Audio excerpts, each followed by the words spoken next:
Thanks so much, Mr. Chairman. Thank you for holding today's very important hearing. It comes at a critically important time for our nation. American families are facing the highest inflation rate in over 30 years. This is the Wall Street Journal last Thursday. Inflation rate of 6.2% marks a 31-year high. So, not to be outdone by the Wall Street Journal, the New York Times today. Who's to blame for rising prices? President Joe Biden. Right there, the New York Times today saying it. That means Americans, through no fault of their own, have significantly less spending power than they did last year. It also means that American families must work harder to stretch the value of their dollar. While inflation hurts all of us, it hits low and middle and fixed income Americans the hardest. Americans are also facing significantly higher energy prices. Since January, the average price of a gallon of gasoline has increased by over $1. Here's the chart since January. Since President Biden took office, gasoline prices up over $1 a gallon. It's about 43% higher since the president took office. In addition, Americans are expected dramatically higher bills to pay to heat and power their homes this winter. According to the Department of Energy, American families, depending on where they live, will pay between 22 and 94% more for natural gas, for propane, and for home heating oil this winter.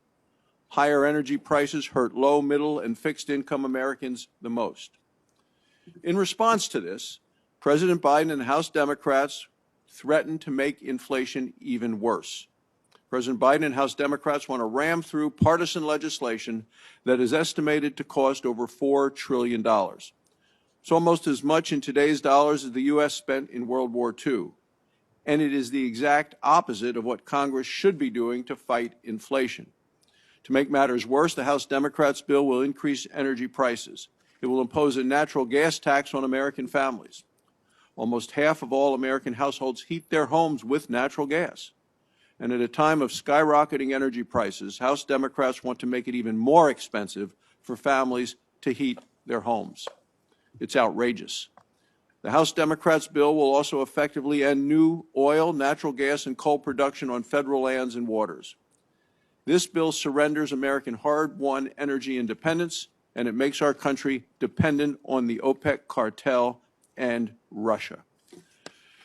And mark my words, Mr. Chairman, this winter we will see photos of Russian oil tankers in the Boston harbor delivering to the United States, and the people of America will pay dearly for the energy that we're not producing in the United States, because what Joe Biden did in Glasgow was beg OPEC Plus, which is plus Russia, to sell more energy and produce more oil for the United States to buy.